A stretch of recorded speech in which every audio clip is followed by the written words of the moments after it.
शिवसेनेत असताना कुठेतरी असं कोण म्हणतंय हे? शिवसेना असं कोण म्हणतंय? काय संबंध त्या शिंदे गटाचा आणि त्या मस्क्याचा? काय संबंध काय आहे? हा, ढुंगणाला मस्का लावत बस म्हणा होते दुसऱ्यांच्या त्या अमित शहाच्या. तुमचं आयुष्य आता जे आहे ते ह्या सगळे जे आहेत ना, हे कोण भाजपवाले, त्यांच्या पार्श्वभागाला मस्का लावण्यात तुमचं आयुष्य जाणार आहे. तुम्ही करा. तुम्ही आता माननीय राज ठाकरे, उद्धव ठाकरे यांच्या भांडणीत कशाला पडताय? तुमच्या पक्षाचे प्रमुख अमित शहा आहेत, त्यांना विचारा, अमित शहाना विचारा. एकनाथ शिंदेही या प्रश्नावर थोडेसे रागावलेले. का रागावले? त्यांनाही नको आहे की कामाचं बोला. मग कामाचंच करतोय ना आम्ही. तुम्ही तुमच्या कामाचं बघा. ते आता दरे गावात आहे, तिथून ते कदाचित त्यांच्या पक्षप्रमुखांना भेटायला दिल्लीत जातील.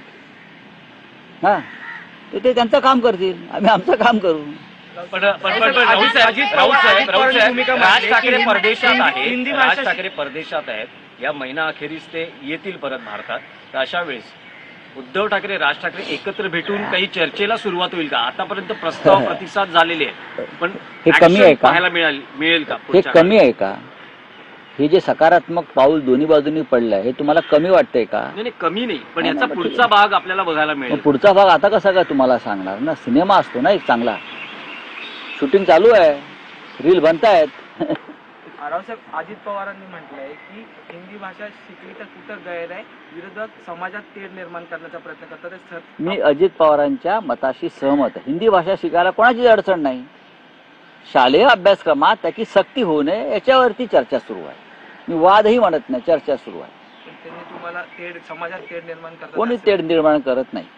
मग तुम्ही सांगा जाऊन तुमच्या पक्षप्रमुखांना, म्हणजे अमित शहाना, त्यांचे पक्षप्रमुख तेच आहेत ना, की अशी तेढ निर्माण करू नका.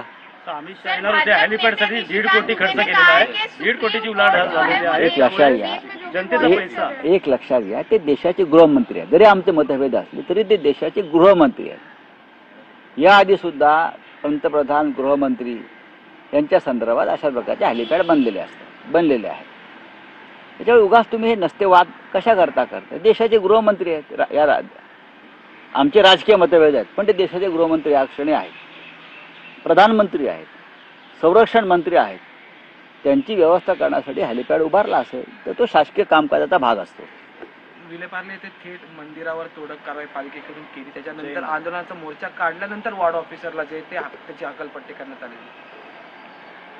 आता त्याच्यावर तुमचं काय अपेक्षा? मी काय उत्तर द्यावं? नाही, पण मंदिरावर तोडक कारवाई, कोर्टात केस असताना तोडक कारवाई का केली जाते? त्याच्यानंतर दुसरा मुद्दा आहे की भाजपचेच नेते त्या मोर्चात सहभागी आंदोलनात सामील होतात. सरकार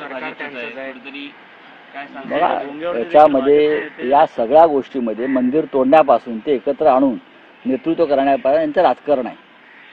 बाकी काय म्हणत नाही. हे सगळं राजकीय गटाचा भाग असतो. आधी मंदिर तोडायचं, मंदिरावर बुलडोजर टाकायचं. महापालिकेत कोणाही सत्ता आहे तुमचीच आहे ना.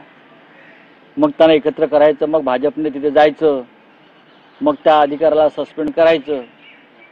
चला, धन्यवाद. हिंदी है? हाँ, ठीक है, बोलिए.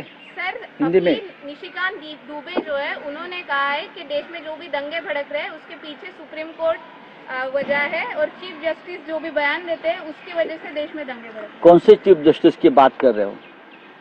जब जस्टिस चंद्रचूड़ ने मस्जिद खोदने का आदेश दिया था कि आप कहाँ भी जाकर मस्जिद खोद सकते हो, दरगाह खोद सकते हो, हाँ, संभल में इसीलिए तो हो गया है ना दंगा.